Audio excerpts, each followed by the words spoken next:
বর্তমানে বিশ্বের সবচেয়ে আধুনিক ও বিস্ময়কর প্রযুক্তির নাম কৃত্রিম বুদ্ধিমত্তা, আর্টিফিশিয়াল ইন্টেলিজেন্স কিংবা এআই। দ্রুতই বিকশিত হচ্ছে এই প্রযুক্তি। এই প্রযুক্তির ছোঁয়ায় আধুনিক জীবনের অনেক কিছুই বদলে যাচ্ছে। সম্প্রতি ভারতের ওড়িশা রাজ্যের কটকের ভুবন আনন্দ ওড়িশা স্কুল অফ ইঞ্জিনিয়ারিং এর ছাত্ররা তৈরি করেছে একটি এআই রোবট শিক্ষক, যেটি শ্রেণীকক্ষে শিক্ষার্থীদের সঙ্গে আলাপ করে, তাদের প্রশ্নেরও জবাব দেয়। শুধু তাই নয়, রোবটটি শিক্ষার্থীদের সঙ্গে মজা করে কথা বলে, শিখন প্রক্রিয়ায় অংশগ্রহণ করে।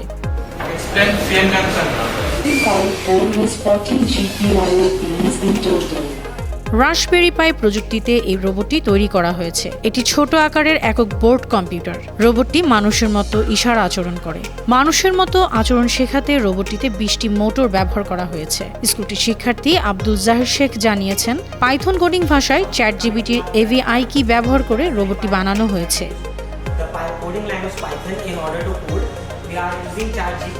জাহির আরও বলেন, রোবটটি প্রশ্ন করলে শুধুমাত্র উত্তরই দেয় না, বরং একজন মানুষ শিক্ষকের মতো আঙুলও নাচায়, প্রতিক্রিয়াও দেখায়। বিদ্যালয়ের প্রধান ডক্টর ঋষিকেশ মহান্তি জানিয়েছেন, স্কুলের আর্থিক সহায়তায় এই প্রকল্পটি বাস্তবায়ন করতে 1 বছর সময় লেগেছে। মহান্তি আরও বলেন, ভবিষ্যতে এতে আরও কিছু ফিচার যোগ করা হবে। এই প্রকল্পটি ভারতের প্রথম এআই রোবট শিক্ষক আইরিশের অনুপ্রেরণায় তৈরি করা হয়েছে।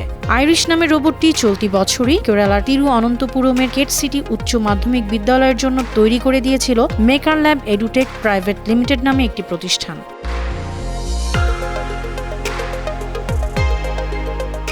নিউজ ডেস্ক, বানো টিভি।